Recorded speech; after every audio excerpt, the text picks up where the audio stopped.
Olá pessoal, hoje é um dia muito importante para mim. Vou fazer uma entrevista com minha mãe, Mônica Rufino. Eu agradeço muito por ela estar aqui neste momento especial para realizar essa entrevista. Por favor, Mônica, se apresente, faça sua autodescrição. Olá, tudo bem? Eu sou Mônica Rufino, meu nome artístico, mãe da Marina, também do Marcelo, sou irmã mais velha, e da Mariana, sou irmã mais nova. E estou aqui, sou mulher de pele clara, cabelos castanhos, estou vestindo uma blusa tom laranja, igual a roupa da Marina, nem combinamos, olha, e calça vermelha. Estou aqui para compartilhar esse momento de mãe e filha e a gente expressar nossas experiências, poder falar sobre as experiências vividas ao longo da nossa trajetória dentro da pessoa com deficiência, no caso visual. Toda pessoa vem com a missão desse mundo, é claro, vem com propósitos, e a Marina não é diferente, como uma pessoa virtuosa, que eu considero que a virtude é um caráter inerente a toda pessoa que vai desenvolvendo, vai tendo sua evolução moral ao longo da vida. E Marina realmente vem se desenvolvendo muito bem, que a gente está sempre em progresso, né? Sempre em evolução moral. A gente precisa manter isso ligado, tanto internamente com as nossos pensamentos e atitudes. E é assim que a gente conduz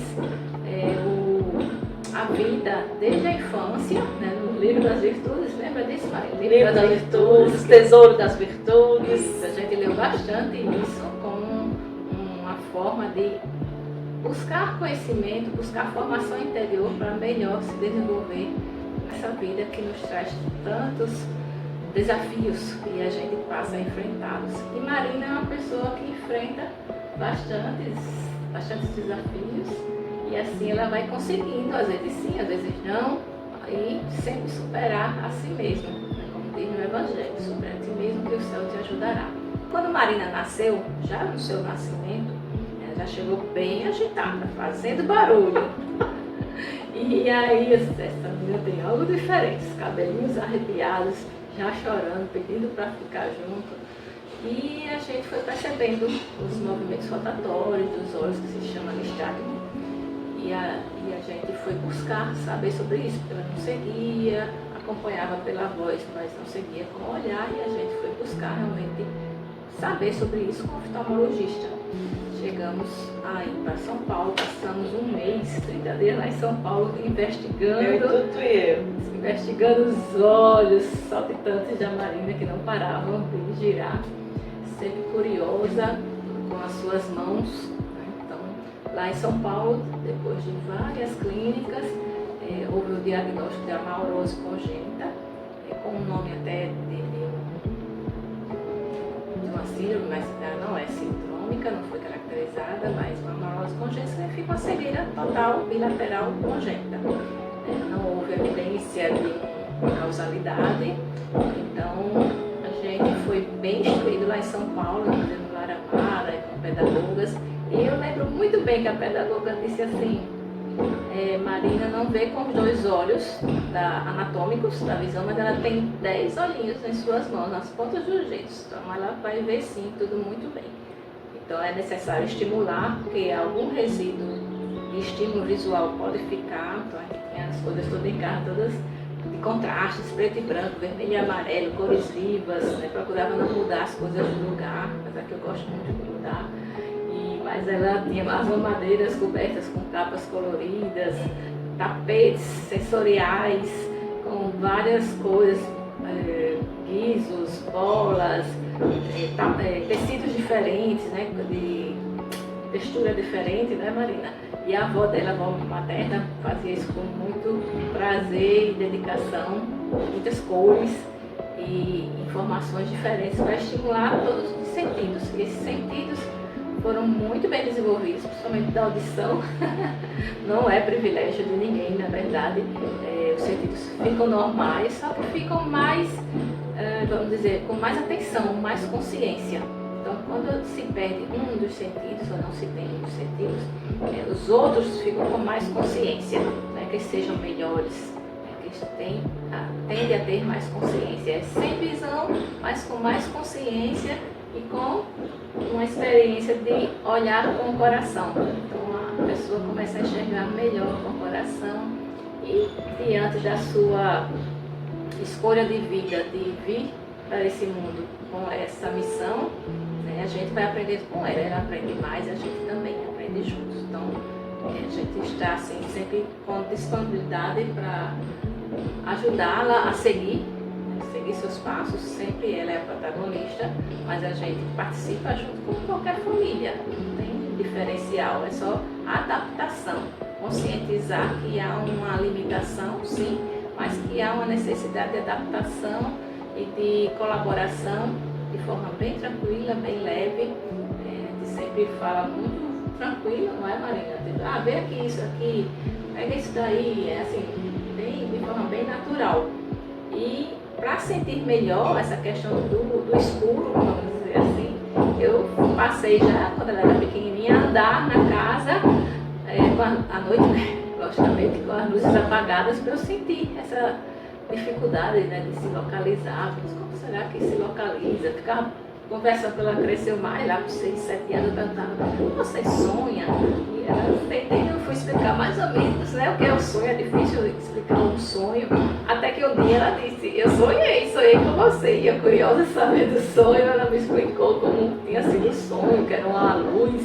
Mas como é que vai perceber que é luz, né, que era alguma coisa assim, ela saiu decifrando detalhes na época, que eu já nem lembro, mas passou a dizer sonhos, e daí em diante ela de vez em quando fala de alguns sonhos, não são tão frequentes, não é, Marina? Mas acontece de falar assim pra gente alguns sonhos, sonhei não sei quem, alguém que já foi dessa vida, ela lembra e sonha também, aqui, eventos do dia a dia com as pessoas que convivem, ou quando tem alguma chateação também com aquela pessoa que já viu, que é normal isso dos sonhos, né? As experiências vêm e vão, e a gente vai alimentando a vida com todas as experiências para poder realmente evoluir mais e aprender sempre mais. Tem uma coisa muito bacana, a Marina está sempre querendo mais, sempre foi curiosa, sempre falou muitas perguntas, e exige muitas respostas. Eu acho que diretas, é a pessoa que mais responde todos os dias. Todos os dias é uma série de perguntas, né? Eu podia fazer uma série, né? As perguntas de Maria. E aí a gente ia levar para o cinema. Mas assim, né, de fato é uma forma de manter muito contato, essa coisa de falar bastante, de questionar, é uma forma de estar interagindo. Né? O silêncio é necessário, mas a conversa também é produtiva para manter essa interação, essa conexão com as pessoas. Porque se alguém chega no ambiente e não se apresenta, ou não diz que está aqui, ela não tem como saber, né? Assim, às vezes ela percebe pelos passos, pelo cheiro, pelo movimento, sim, algumas vezes é possível, mas se a pessoa vem e fica distante, ou não faz nenhum barulho, ela não consegue perceber, ela está distraída com algumas coisas que não consegue perceber, a pessoa entra e sai do mesmo recinto que ela estiver e ela não vai saber. Então isso até é desrespeitoso com a pessoa que não enxerga com os olhos, né? Porque não se apresenta, não fala, chega junto, né? Encosta a mão, diz, olha, eu estou aqui, eu sou fulano, tal. Ou então só cumprimenta, não precisa de tantos detalhes, depende também de cada um do seu humor, mas não se apresentar ou não chegar junto, dar um toque nela, não falar. Então é isso que eu sempre falo, as pessoas precisam ter essa consciência que com qualquer pessoa, não só com a Marina, né? Com qualquer pessoa com deficiência visual, é preciso chegar junto e se apresentar. Não necessariamente tocar, mas pelo menos chegar mais perto e dizer, eu estou aqui, eu sou fulano, fulana, vamos sentar aqui juntos, ou eu estou aqui nesse ambiente com você. Mas as pessoas, de forma mais humana, né? Que pessoas são humanas, né? Não seria diferente, seria animal. Mas as pessoas devem realmente agir com o coração e com verdade. Eu acho que a verdade é uma virtude realmente que torna a pessoa em sua evolução moral totalmente virtuosa. Então, inicialmente, depois desses anos de aprendizado na escola, as limitações e as imposições das escolas, algumas mais, outras menos, normal, isso acontece com qualquer pessoa.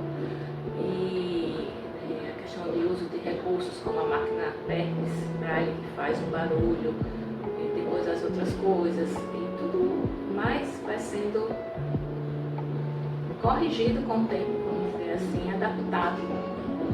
E a gente vai se tornando mais hábil em aprender a lidar com pessoas com deficiência visual. Então, Marina, o que mais você gostaria que eu falasse? Bem, com relação aos sonhos, realmente, muita gente até hoje me pergunta, como é que você sonha? Você enxerga no sonho? Aí eu digo, eu sonho com a situação, não sei se eu enxergo ou não, mas muitas pessoas perguntam isso. Eu lembro que com ela, os primeiros sonhos era ela me chamando, um deles foi me oferecendo um shampoo, teve um caso que eu estava atrasada para a escola, aí eu me arrumei toda, bora! Eram 3 horas da manhã, mas foi um sonho, eu chamei. Conhecer a rotina, né? Vieram no sonho. E realmente essa questão das pessoas não falarem ou chegarem perto e a gente não saber, às vezes é muito abstrato. Já tiveram situações que pessoas estavam ali conversando e eu estava sentada e elas nem aí pra mim, porque tipo, estavam do meu lado, não custa falar. E muitas vezes se dirigem ao meu acompanhante, como fazem muito com a minha mãe. Ela quer isso? Ela quer aquilo? Aí eu simplesmente respondo. Ela não quer. E quando eu percebo que é comigo, eu vou responder. Porque as pessoas acham que o deficiente não pode falar, não pode expressar suas emoções. Mas a gente tem esse direito. Então a gente vai falar sim. E as pessoas têm que se dirigir a gente sim. Então eu gostaria de saber quais são os maiores desafios para você de lidar com uma pessoa com deficiência. Eu posso dizer que até tive um bom sucesso, tenho tido, né, bom sucesso, mas a questão da locomoção é uma coisa difícil, porque aqui em Maceió não só as calçadas são esburacadas como em várias outras cidades. E dificulta muito, né?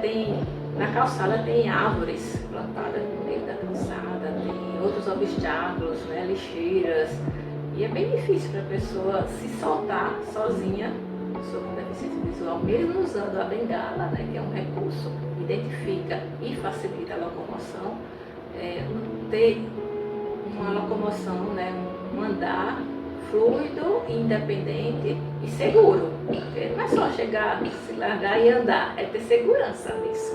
Né? Aprender a manipular a bengala e para lá fazer aquele movimento vai e vem para localizar o obstáculo, ajuda bastante, mas infelizmente as cidades não ajudam bastante. Então, dentro de casa é ótimo, né? Faz tudo, se tiver o que fazer, faz, tem total independência, autonomia, Marina, faz tudo dentro de casa. E em outras casas que ela vá, as pessoas dizendo onde tem uma escada, por exemplo, né? Tem coisas que são, oferecem algum risco para a vida, né? Para acidentes ou risco para a vida. Então, a gente tem que avisar. Mas, em geral, locais planos ou com poucos obstáculos, dá para viver bem. Então, realmente, sempre foi um desafio e, de alguma forma, ainda é. Mas, por exemplo, a Marina pega Uber sozinha, ela usa muito os aplicativos. Então, pede Uber sozinha e vai, desce no prédio e né, pede as coisas que ela precisa, faz compras, pagamentos. Então, isso ajuda muito. Então, realmente, a tecnologia facilita muito para a pessoa com deficiência visual, inclusive para a locomoção. E como lidar com uma pessoa, que você relatou anteriormente, que gosta de mudar as coisas, de fazer mudanças? Como lidar com uma pessoa extremamente metódica, que não gosta de nada fora do lugar? Bom, a gente leva uns gritos, né? Tirar do lugar, vai assim. Realmente é uma adaptação que a gente tem que fazer, tem que ter. É necessária, né? Porque você está aqui nessa arrumação, de repente você muda e não avisa. Então, precisa avisar para a pessoa com deficiência visual que mudou de posição, né? Não mandar nunca, né? Talvez a pessoa quer renovar o ambiente, quer trocar móveis, quer mudar mesmo de posição, é bem normal em qualquer casa. Não o tempo todo, não toda semana, né? Mas a gente pode fazer isso, só que tem que comunicar, tem que dizer para ela, olha, aqui mudou, aí traz. Chega junto, mostra, pronto, fazendo isso, o cérebro já conecta com a mudança, então deu tudo certo, não pode fazer e pronto, deixar a pessoa esbarrar, cair e se machucar. Se comunicar e dizer que mudou de posição, quando faz uma reforma, mudou de posição as coisas, os locais, vai lá de novo, né? Teve inclusive recentemente fez um curso no quarto e aí as coisas mudaram de lugar, né? Então ela disse assim, estou me perdendo aqui dentro. Porque para achar as coisas mudou de lugar, tem que qualquer pessoa. Já aconteceu, né, com qualquer um de nós, a gente muda as coisas, não, só daqui não, daqui. Quando a gente viaja, por exemplo, está diferente, está num ambiente diferente, a gente tem que botar as coisas ali no local para encontrar, senão fica perdendo as coisas mesmo num ambiente pequeno. Então não é uma dificuldade que não possa superar, realmente conscientizar sobre isso e comunicar. Né? Comunicação é uma forma de estar sempre em conexão. E é muito importante ver se aquilo ali é acessível para a pessoa com deficiência. Porque às vezes esteticamente não está tão legal, mas se para o deficiente é acessível, deve ser prismada à vontade do deficiente. Da questão, por exemplo, escadas, né, sem corrimão, sem proteção adequada, causa perigo, pode causar danos à pessoa, né? Pontas fora do esquadro do local, possam machucar, então tudo isso tem que ser ou modificado ou informado para que a pessoa saiba que tem aquisição. Ou trocar, né, por outro, assim, isso não pode, essa pessoa não pode comprar outra coisa e aí acaba. E tem que informar, tem que mostrar, pronto, é o que tem. Temos para hoje é isso.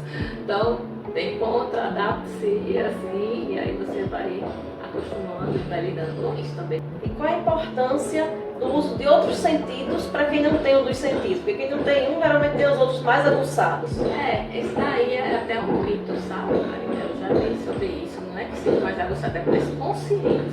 Não fica melhor a audição, ou melhor o tato, ou melhor. Continua como veio, só que ele fica mais consciente, porque você não vai ter um sentido, vai ter outros mais conscientes. Então eles vão funcionar com mais, vamos dizer, qualidade, né? Ou mais agilidade, como você percebe na questão da audição, e nem sempre, né? Que às vezes você pede para repetir.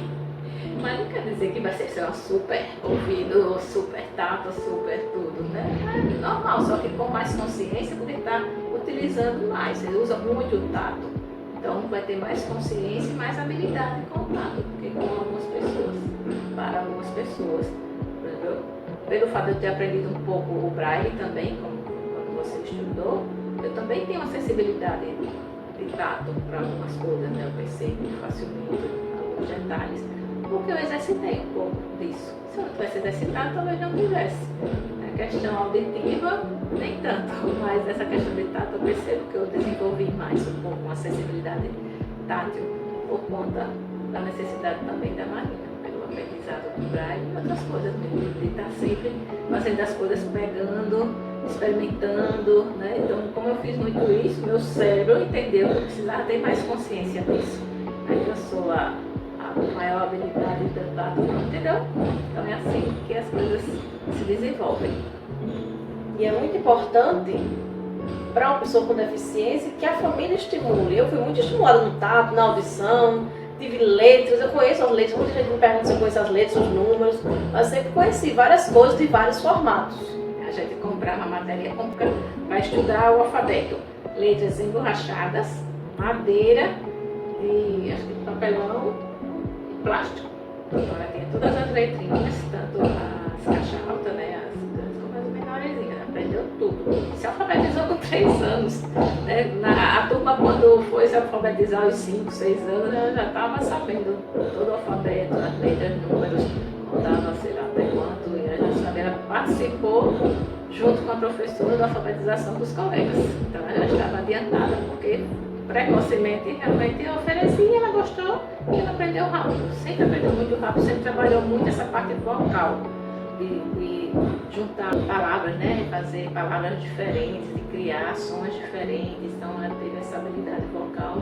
Até por algum tempo ela participou de estimulação na música, que a gente achava que era por isso, eu achava, né? Mas era mesmo da singularidade da Marina, dessa questão vocal. Então, fazer um curso como ela fez de Direito, que gosta de expressar essa parte da fala com mais propriedade, então foi muito bom para ela, porque ela se desenvolveu bem, ela gosta de fazer isso, de lidar com pessoas de relacionamentos, de fala, de contextos assim mais até rebuscados também, e aí encontrou com uma profissão, com a audiodescrição também, que é uso também, né, da fala. No caso, ela é uma consultora de audiodescrição, precisa usar muito a fala, tanto o conhecimento técnico da audiodescrição, uma fala também descrevendo e falando, dizendo sobre os detalhes de uma apresentação, por exemplo,